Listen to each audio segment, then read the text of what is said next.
All right. Well, good Monday morning. I don't know if anyone else is returning from spring break as I am today, but hopefully everyone is ready for a great week ahead. And thank you for taking time with us today for our Framework Harmonization Working Group. This is a working group. Actually, this is our anniversary, Fred and David. I think we started this working group a year ago, April.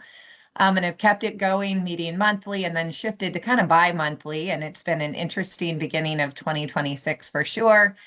But really appreciate the time all of you are taking with us to hop right in.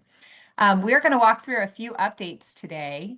But before I do this, get started, I guess we'll start with introductions. In case this is your first time joining us, my name's Leah McGrath. I serve as the Executive Director of GovRAMP. And it's a pleasure as well to be joined by David Ressler. And then we also have Fred Britton on too. So David and Fred, I'll toss it to you for introductions. I'm David Ressler. I'm the COO and CTO of GovRAMP. Right. I came over from the PMO. Right. Welcome.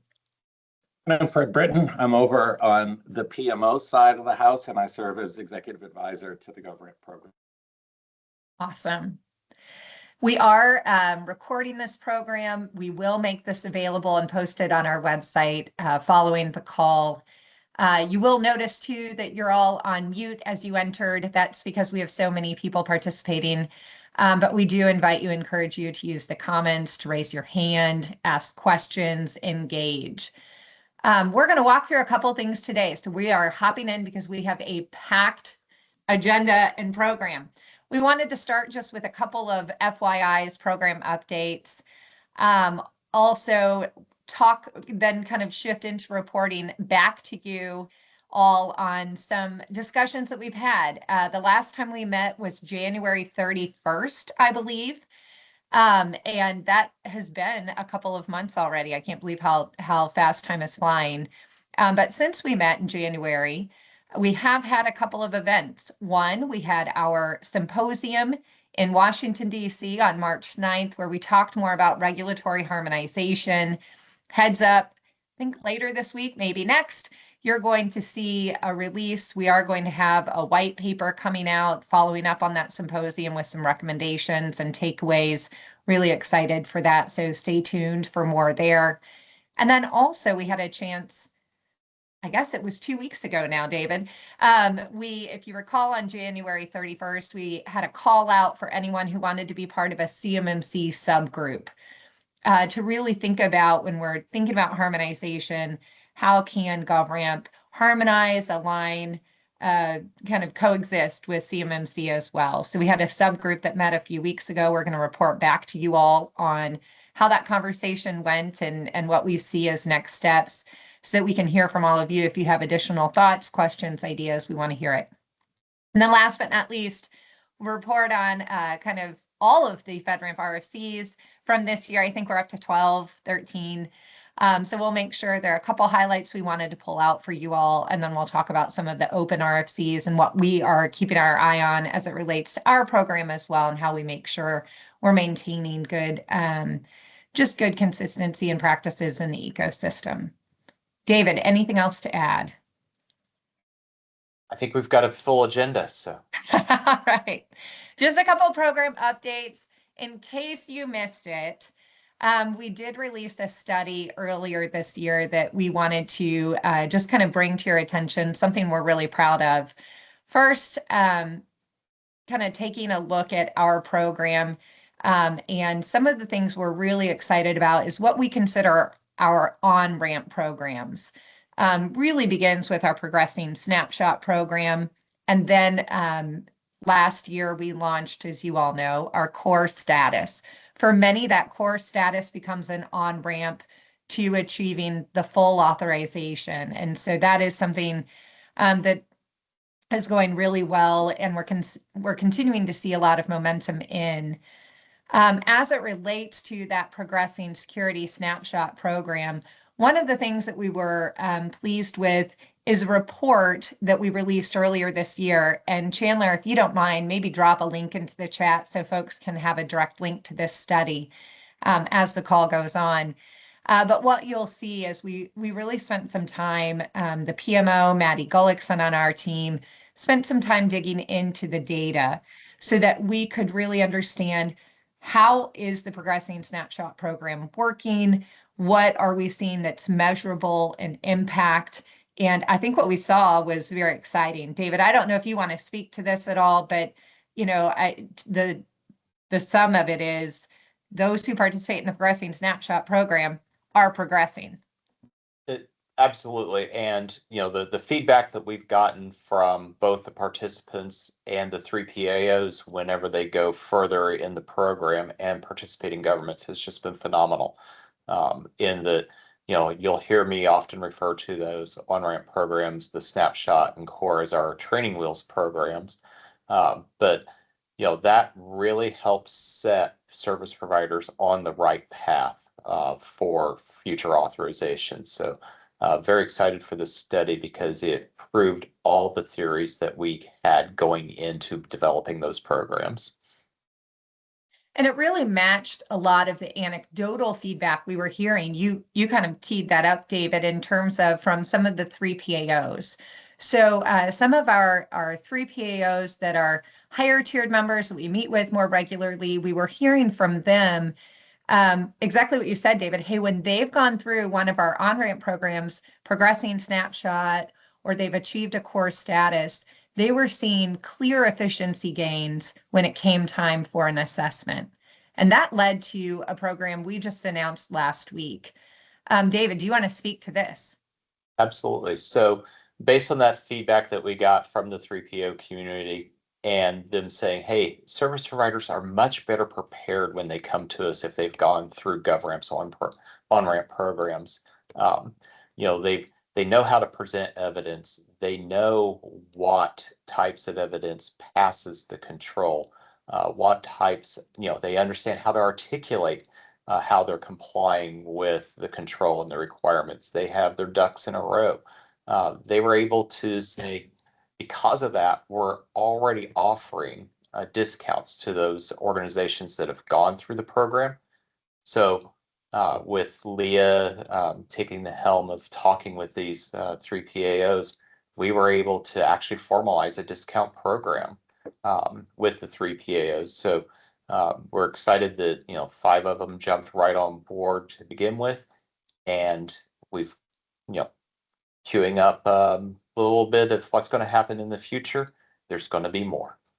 We've had several reach out to us this past week saying, hey, we want to be part of this as well. So look for a follow-up announcement coming out of GovRAMP probably in the next week or 2.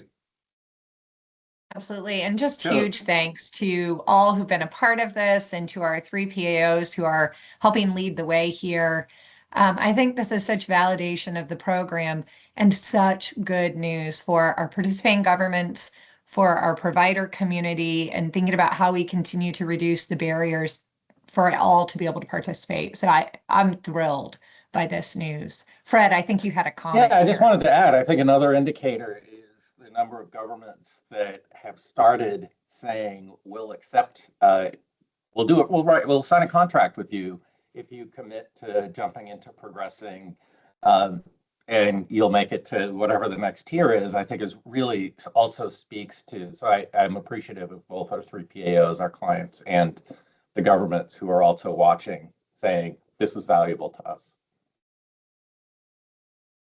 Awesome. Oh, and I see a comment from Nicholas into the chat, and that is a good segue as a comment and a question that we're going to come to in a moment. So thank you for posing that. But as we look ahead, if you have interest in being a part of this 3 PAO program, or if you have questions about it, don't hesitate to reach out. info@govramp.org or to David or I. Our emails are pretty easy. It's our first name @govramp.org. But we'd be delighted to work with you. So moving on, those are a couple of updates, but we did want to shift, and this is related to the comment in the Q&A as well. We wanted to shift to some of our discussion around CMMC alignment. This is a topic, as you recall, the last few working group sessions we've had, we find ourselves going back to CMMC, right? And how do we help folks who are looking to achieve both, or how can we find alignment with CMMC? And so we had a really great group a few weeks ago, and we actually met with our appeals committee members, and then we had a subgroup meeting as well, where we were able to just talk a little bit more about how we could align, where the opportunities might be, and we actually did a full SWOT. We're going to share that with you, and as we walk through it, if you have additional thoughts, questions, we want to hear from you on this. First, we really focused on where there could be alignment with levels 1 and levels 2 for CMMC. David, do you want to speak to, just for anyone who maybe isn't aware on the call, what is involved with CMMC level 1 versus CMMC level 2? Certainly. So CMMC level 1 is really focused on protecting federal contract information, or what they refer to as FCI, where level 2 is focused on the excuse me, CUI, the controlled unclassified information. So that's the major differentiation between the two levels. The second part of that is how many controls are being assessed. With CMMC level 1, it's 15 basic controls. With CMMC level 2, it's 100 plus, give or take, controls that are being assessed. Both levels can be self-assessment, but with level 2, depend upon the type of information that's occurring and where the provider is in the program, they may need to invoke a C3PAO as well, which is, equivalent, if you will, to the 3PAO community within the GovRAMP community. But of course, there are different providers. So, there is some overlap, but it is a little different. With that as well is, as noted on the slide, that all the requirements at level 1 must be fully implemented. There's no POAMs allowed whatsoever with level 1. And then with level 2, there is a opportunity for CSPs to demonstrate FedRAMP moderate equivalency as a path into showing level 2 compliance. Yep. And as most of you know, and I think relevant to the Q&A that we're going to get to in a second, CMMC applies to organizations. So when we were thinking about where there is alignment, was for those CSPs, because CMMC is applying to basically any of the vendors, right, who are doing work for the DoD. So this is an area where we thought focusing first on those service providers where there's a cloud product, where there's some good alignment potential. And this is when I go, David, correct me or address anything I said and make it sound better. Nope, you are absolutely correct. So in level 2, as you noticed, there was that opportunity to be able to achieve level 2 CMMC by demonstrating FedRAMP moderate equivalency. And this is where there is already a lot of alignment between our GovRAMP authorized with that FedRAMP moderate equivalency. We already have a lot of alignment, but in fact, the Standards and Technical Committee earlier this year actually approved a federal overlay that would get you all the way there. David, tell us about this, and I'll kind of go to the next screen in a moment as well. Certainly. So, when you think about how GovRAMP aligns with FedRAMP, the control sets are very similar and the parameters are as well within the two. So it's an organic fit between the two programs as far as GovRAMP being able to demonstrate FedRAMP equivalency. And in fact, we've had a few providers who have gone through the FedRAMP assessment in order to satisfy CMMC FedRAMP equivalency, not submitted their package to the FedRAMP PMO because they don't have a sponsor or they don't have a federal contract other than with the DOW, but wanted to be able to leverage that same assessment to open up the SLED market, the state local education market. So they brought the package over to GovRAMP for authorization as well, which we're very excited about because it just shows how strongly aligned those programs really are whenever you get down to it. That's right.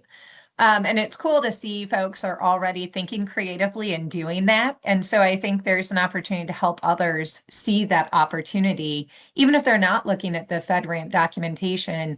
That's where our overlay, I think, is going to really be helpful. So we're giving you a sneak peek of the overlay that's coming. And what you can see is this really defines the differences really between what the FedRAMP Rev 5 moderate impact level requirements are versus GovRAMPs. David, I'm going to monitor the chat while you explain. Certainly. So what we did, and big thanks to our partners over in the PMO for pulling a lot of this information together, is we looked at each control and where there was alignment between FedRAMP and GovRAMP and where there wasn't.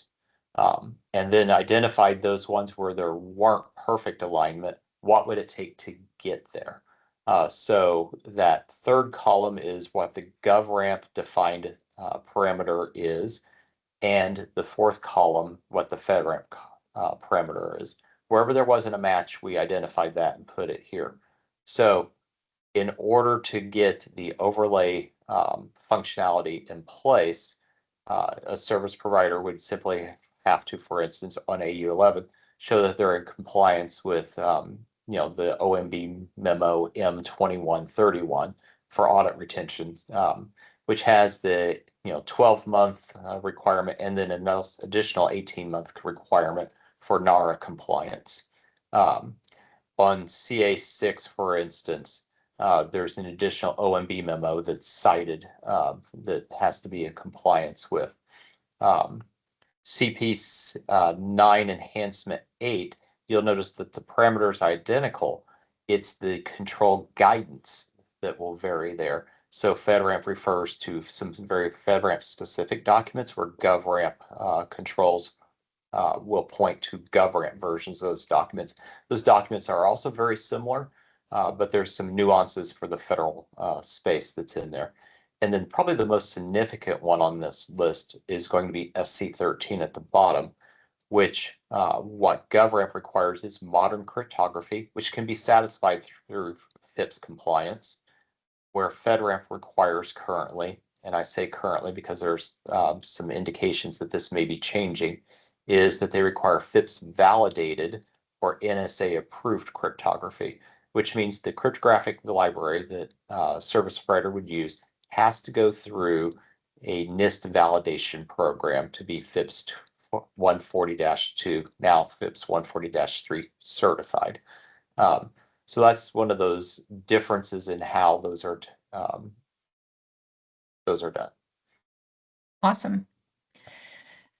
So with that rolling out, the other piece that we really thought about and discussed during our CMMC subgroup and appeals committee meetings were also the on-ramp programs that we have. We just kind of started with when we were talking about the Progressing Snapshot program, our core status, that those really can also be on-ramps for those who are looking at how to do CMMC as well. So there might be some opportunity there to fold some of that in when we know someone's coming into our program and says, hey, I want GovRAMP authorization, and I'm also interested in CMMC. Perhaps there's some guidance there that we can look at.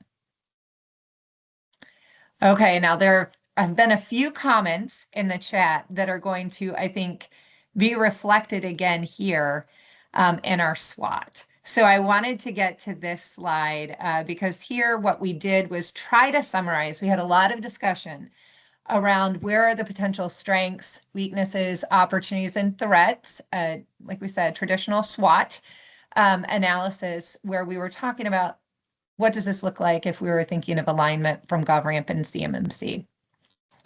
And you can see a couple of the comments in the chat, David, actually are reflected in the SWOT. So I appreciate where you all are going. Stephen and Drew, thank you so much, because we definitely have heard some of those comments around particularly, I think this is more in the weaknesses around the challenges or threats, the challenges with POAMs, just some of the differences between the evidence requirements, thank you, Drew, as well, between CMMC and GovRAMP for us to be mindful of. But speaking to the strengths, there's some very strong potential here. There's strong FedRAMP equivalency alignment between GovRAMP authorization and being able to demonstrate how we can meet that FedRAMP equivalency requirement. I think our on-ramp programs we mentioned can really enable faster market access and entry for providers who are looking to be able to achieve this. We've had proven precedent. As David mentioned, we've had providers come in already where they've actually used FedRAMP templates because they wanted to show the FedRAMP equivalency for CMMC and achieve GovRAMP authorization. So we're seeing some do that already. Our verified authorization tracking. So when you think about this, has to do with you can see it. We publish our authorized product list, our progressing product list on the website. So if someone was interested in how to be able to leverage that, if you're with the DoD and wanting to track that, you could. Our continuous monitoring, there was a strong feeling across the groups that our process and requirements exceed the CMMC requirements, and that's a real benefit for those who may be leveraging it. And of course, there's no federal sponsor or contract required to come through our program, so that's a strength.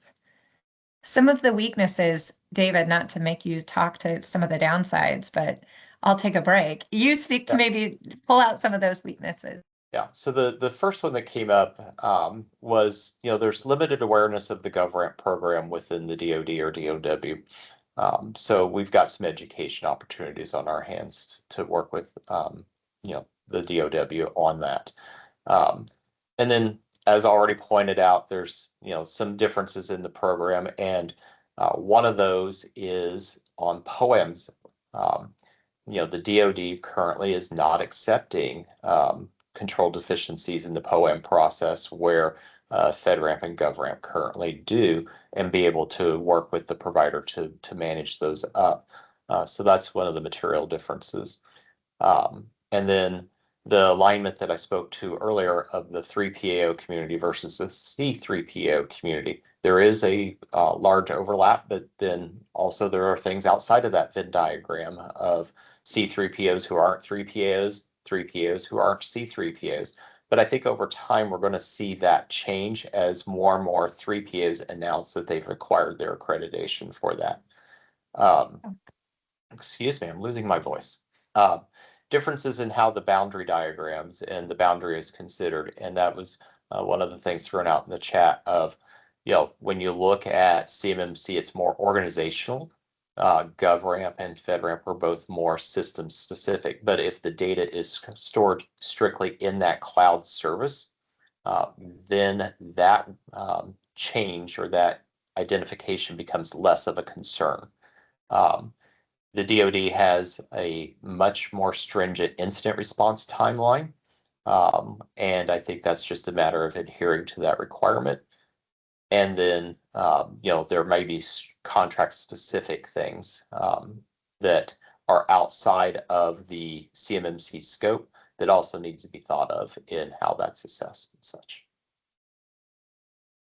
Absolutely. And some of the opportunities mirror some of the strengths, actually, as we look at that and we think about, from an opportunity standpoint, the ability to leverage the equivalency work we already have. It's not going to take a whole lot, right, to tweak what we've got to be able to demonstrate equivalency. We've talked about maybe to some of the points in the comments, maybe we need a CMMC overlay or addendum to help clarify where there might be some of those differences for folks. We definitely think there's opportunity to help those through our program, even in core, to be able to say, hey, for your self-attestation, here's some good a bridging kind of document to help them with their self-attestations. And so forth. Lots of opportunities for education and really helping grow the market for not only our states and local governments, but also for the federal agencies as well. Some of the threats that we heard, just reiterating those open poems and that really being a challenging spot. Also, I think because of that, we've not seen a whole lot of CMMC authorizations. Do you say authorization certifications, maybe? Leveraging the FedRAMP equivalency. And so that's something certainly to dig into and understand. Some of the timeline pressures because CMMC is happening now. So wanting to make sure that we're able to meet the demands and help our community along as well. Anything else, David? There is a question I want to pose to the group, but anything else on the SWOT or Fred? And to all of you, if you see things we're missing or things that you think are really important to focus on, feel free to drop that into the chat. We did have a question early on, and this comes from Nick. Said last year, 3 federal agencies proposed that CMMC requirements be extended to all government agencies, not just the Department of War agencies. I understood there was a 90-day comment period, which came and went, but what happened after that? Will CMMC be extended to other federal agencies? If that's a yes, won't states begin to demand the same level of security? I am not familiar with that comment period. I don't know if others are. If you'd like to, if anyone has the answer to that question, we'd welcome that. I can tell you in terms of states that did come up on a few of our committees when we were talking about this. We're definitely seeing states starting to incorporate GovRAMP into their requirements from a cloud security perspective. Whether they start extending requirements like CMMC to other vendors they're working with, I think the consensus was let's wait and see. I don't know quite yet where that's going to land, but that was something that came up during some of our committees. So it's a great question. Yeah, I would say also, if you look at what GSA has done with their recent launch in there with the alignment with the CUI guidance, they went a slightly different route. They went with the 800.171 Rev 3, which is the current version of the 171. So they're a little bit more modern, if you will, of which guidance they're using, which control set. But I think that aligns really well with the genesis of the question of what is the federal space doing outside of the DOW. So we're definitely following that because we do see that as an opportunity as well. And one of the things I really like about the 171 Rev 3 is it has a great mapping in it to the 853, which is where we play well. Awesome. Let's see. We have another question. Has the GovRAMP team considered, let's see, or been confronted with questions or concerns about recent GSA IT procurement update or procedural update? Let's see. It sounds like concerns specifically, this move from GSA is even more stringent than 32 CFR for CMMC. I have not had, nope, fair question. I've not had any conversations. So the answer would be no. And if I could chime in, Leah, and I've Sure. also not had any conversations or heard from anyone. I will say that the GSA requirement appears to be rather confusing for a lot of people as folks are making the jump to say, as GSA is a contract manager for lots of contracts across the federal government, does that mean it's applying to those? And I believe the answer to that is probably it's not been definitive, but it appears that it is predominantly around contracts that the GSA has for services that they themselves are consuming, as opposed to brokering for other agencies. But I think as an overall rule, we're going to see that reporting requirement intensify, across the board as more and more incidents happen, as more and more data spilled. You're going to see that tighten up over time anyway. So whether it happens through this vehicle or another one coming up, you know, I think we're just going to see those reporting timelines, you know, shorten. Yeah. Interesting. Thank you all. Yes, thanks, Stephen. This is just kind of wrapping up the CMMC section. I almost skipped the next step. So the subgroup had some great recommendations for next steps for us to take. So we are going to start pursuing some of this and maybe bringing some things back to this group for feedback. So thank you for being here and for the feedback you're going to give us in the future. First and foremost, when we said, what do we need to do? How do we begin this process of demonstrating alignment with CMMC? Someone said you have to show how you align with the FedRAMP and satisfy, right, the requirements for FedRAMP moderate equivalency. Awesome. So that'll be one of the first things we do is really outline how do we meet the equivalency status? How do we believe that we can demonstrate that? Secondly, and I loved this idea that came out of the subgroup a few weeks ago, was there's such an opportunity to build a clear business case for how leveraging GovRAMP for this can really help address the CMMC demand and the speed to market constraints that we were anticipating, right? So that's something that we'll be working on as well. Quantify CMMC compliance through GovRAMP and SSP reuse. This is something that might be a piece of the clear business case when we think about how are we helping kind of expedite or find efficiencies. And the other thing that I think is great is I think it can also help folks with their GovRAMP authorization, right? It's being able to serve, what do you like to say, David? It's assess once, serve many. So how can we help more achieve that? And then last but not least, we've certainly had some encouragement from some folks to really engage with Cyber AB, try to maybe do some subgroup presentations and targeted briefings to understand what they're working on and how we can fit in as well.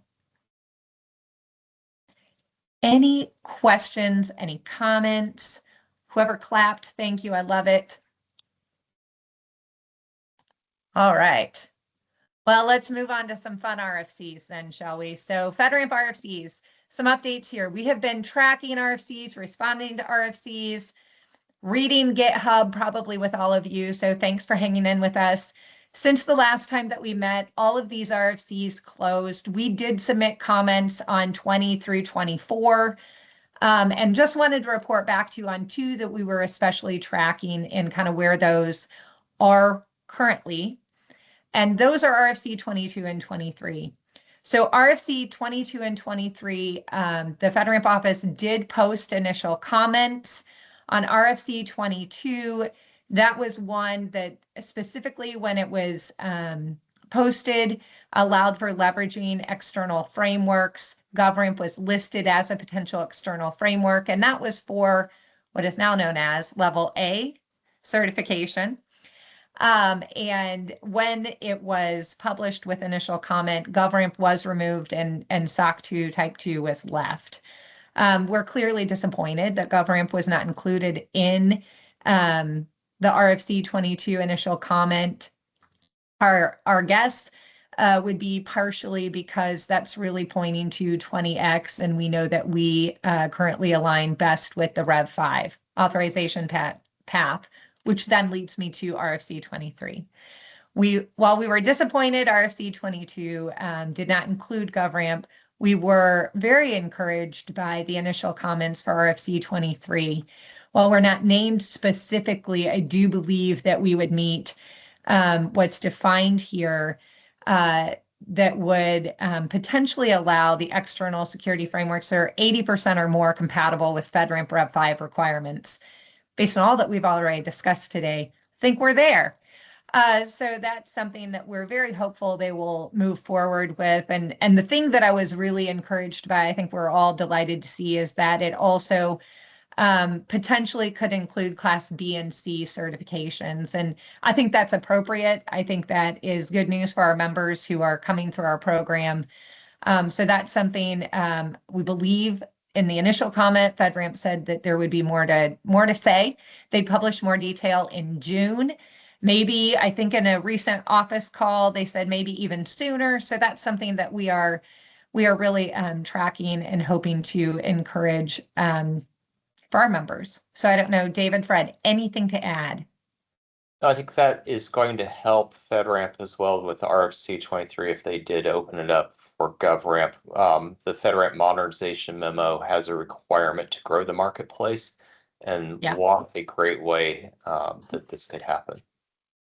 Yes. And, one of the questions that we've had is, what does this mean for the marketplace? I can tell you just kind of quick look. We've got around 50, maybe even a little bit more already on our authorized product list that could, maybe it's right around 50, that could take advantage of that today. We have 150 in our on-ramp programs that could really work toward that. And so I think this can really go a long way in helping expand that marketplace. I agree. And just good for the ecosystem. All right. So in case you were wondering, there are more RFCs. So these are current RFCs that are open. We have not yet posted our comments. We will be doing so. But wanted to ask David to maybe just walk through a couple highlights of these. If others have comments, if you're tracking something in these open RFCs that you think are especially important for us to take a look at, that you think would be important for GovRAMP to consider as well, we want to hear that from you. But David, I'll turn it over to you to walk through the open RFC. Certainly. So there's just a couple, as you can see on the screen. But when you look at RFCs 27 through 30, they're really one big RFC that got broken down by sets of control family to make it a little bit more digestible. And I'm very appreciative of that. Lee, if you'll click on the next slide, I'll go through each one individually, or kind of individually. The RFC 25 was kind of a meta RFC because it's the opportunity to comment on the commenting process. And I was reading through the comments, it was overall very positive. And I would also say GovRAMP's experience with opining on some of the RFCs has been that way as well.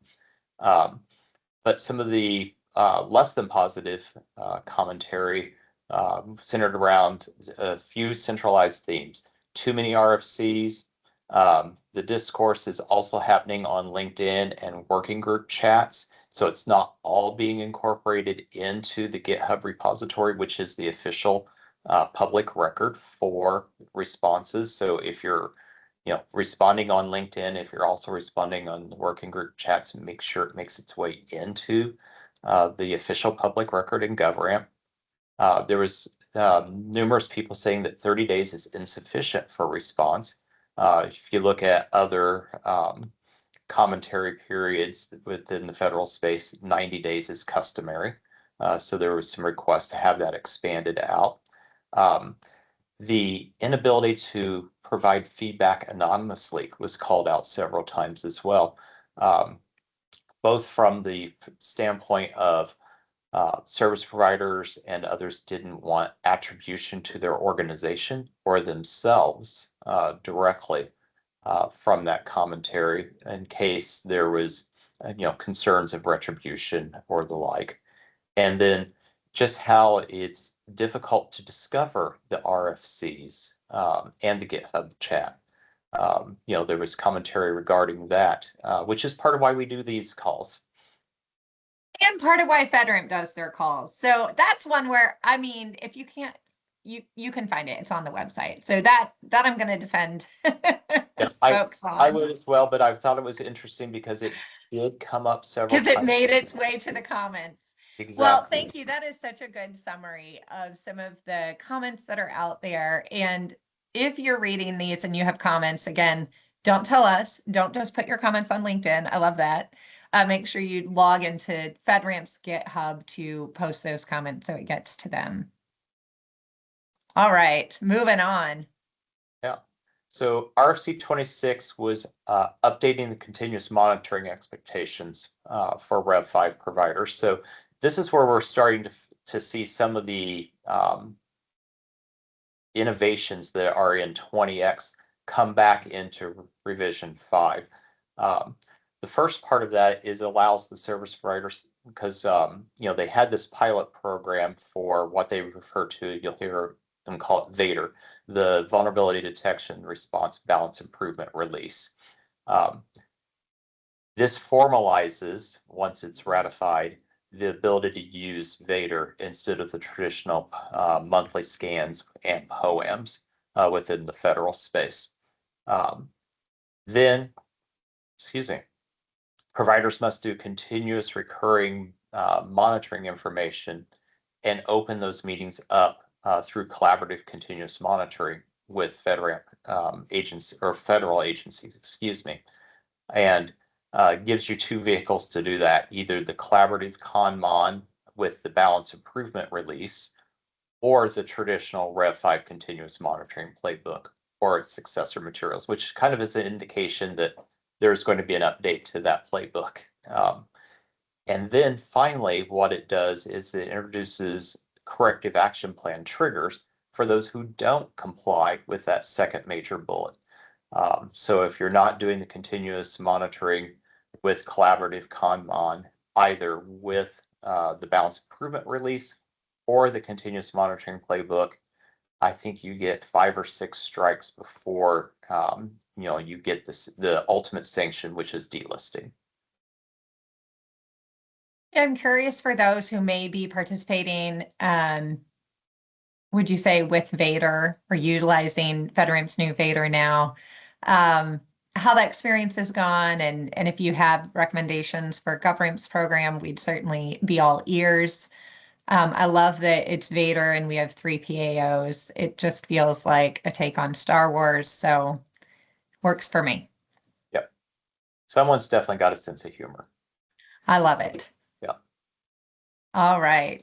RFCs 27 through 30. So as I mentioned earlier, this is really one, you know, major RFC that got broken out. And I've included the links for each one of those RFCs separately. But essentially what these do is 2 things. One, it modernizes the Rev 5 program and aligns it to NIST 853 5.2, which is only available in the OSCAL format, by the way, currently. But there were just some minor tweaks to the language and the incorporation of 3 new controls, which, by the way, aren't selected anywhere in the GovRAMP or FedRAMP programs. But there was a couple typos, a spell check fix, and I think a comma inserted in 5.2 in one of the controls in what would be considered material. The other part that it did is it brought in all those things from the balance improvement release and gave those as options where appropriate. Because before, with the SSP templates, none of the balance improvement release items were there. So it brings those in so that there is a formal way of documenting it. So this is one of those things that we've been waiting for, as far as, all right, all these pilots are going through with Rev 5. Now they're being incorporated into the SSP documentation. A lot of the comments that came on the GitHub repositories, I'm reading through all 4 of those, was clarification on the document references, because the documents are cited but aren't necessarily linked, or the naming convention is a little different in what's in the RFC versus what's out on the website, and that there are a lot of 20X acronyms for spelling them out each time, such as there are mentions of BIR all over the place, but it doesn't mention that that stands for the balance improvement release. So folks requesting that those be spelled out each time, or at least the first time per control, was part of the feedback there. But overall, as I looked through all these things, they were all things that we were already leaning into and for the most part support. Awesome. Go ahead.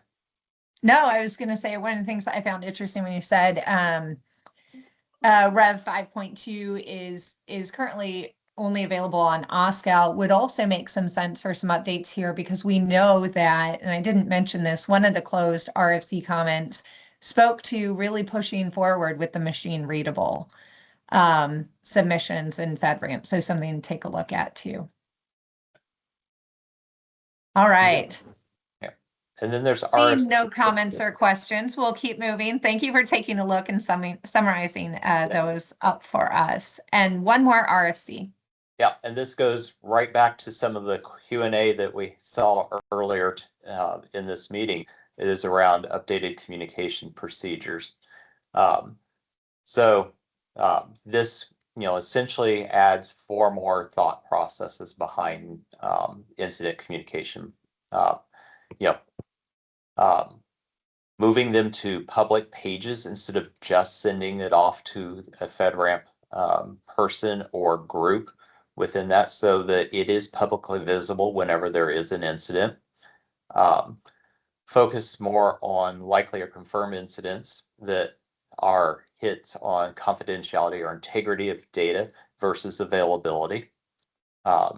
Define the expectation on the data response or the reporting responsibility for federal reportable incidents, and then modify the time frame. So again, getting back to that foreshadowing that we talked about earlier of moving to the left in the timeline a little bit on when those events are reportable. And this actually slices it a little bit around the impact level as well. So higher impact systems have more aggressive reporting timelines. So that. And as of Friday, when I pulled this slide together, there had been 0 comments, but in all fairness, that RFC had just dropped 2 days earlier. So I think people are still digesting that one. Yeah, and I think that's the one that has until May. Yeah, to submit comments. And if I could, one of the things that the FedRAMP office did in response to a lot of comments was they did create a couple of RSS feeds, a changelog and an updates RSS feed. And if you go to the FedRAMP webpage, you will find those. And I think those are helpful for folks who have been trying to track and refreshing pages every day. Doesn't get you down into the comments, but at least it lets you know something has happened. Yeah. Zooming out, one of the things, we're following so closely what the FedRAMP office is doing with these RFCs to make sure that we continue to harmonize, to have alignment with our programs. And so I think given this latest batch of RFCs, we're still feeling pretty good about the direction that we're headed. But if you all have comments, if you have questions, let us know. We're certainly continuing to follow the pilots with 20X to see kind of that'll be I think probably a nice summer project for us, right, David, where we start really digging in to look at how is there synergy with 20X and what we're doing as well. But any other comments on the FedRAMP program or the RFCs out there? All right, I mentioned on the topic of framework harmonization that within the next week or so, we will be releasing a white paper that summarizes some takeaways and has some recommendations for action around regulatory harmonization. That's a follow-up to our March 9th symposium, so do look for that. I'm really excited about just the work and that day, if you had the opportunity to attend in DC with us on March 9th, was just fantastic. The discussion was so rich and so many great ideas. So I'm really proud of our team who's been able to capture that and hope that you all have a chance to look at that. A couple of just general announcements put on your radar. Save the date, register, book your flight and hotel. It's going to be amazing. We'll be in San Antonio November 15th through 18th for our annual summit. Very excited for this opportunity to bring people together, and the programming is going to be outstanding. I think our team is just bringing it together once again in a really exciting way. So we hope that you can join us. I'm sure regulatory or framework harmonization will be a topic, so definitely join. Our membership, so if you are a private sector member, of course, if you are public sector, you participate. There are no membership dues. It's free to our participating government agencies, K-12, higher ed, and so forth.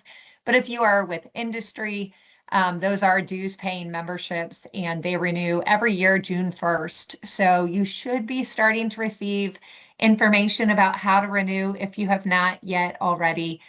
Feel free to reach out to us at info@govramp.org.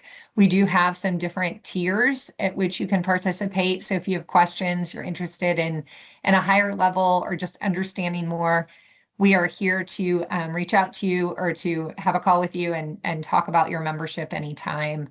But June 1 is the date to keep on your radar. So pay attention to those renewal emails that are coming in. And last but not least, wanted to put on your radar, we will have our second quarter member meeting is Thursday, June 11th at 2 p.m. Eastern. I believe part of that meeting will be breaking down the white paper that I just mentioned. We'll have some really great speakers and it's going to be, I think, a lot of fun. And it's always a great time when we're able to bring our government and industry members together for that conversation. So put that on your calendar. We have not yet scheduled our next framework harmonization working group, but we will do so here in the next few weeks and make sure that you receive just notification and awareness for when that will be. Somehow May and June and just are getting so packed, but we're going to find some time to get the group together and appreciate all of you taking time with us today. David, Fred, anything else for the good of the cause? No, Nothing from me. Thank you all for coming, though. Yes, thank you. Thanks so much. If you have any questions, reach out. If you think of something later, we will be providing folks with this slide deck and it will also be live on our website, the presentation you can refer to later. Thanks all. Have a great one. everyone.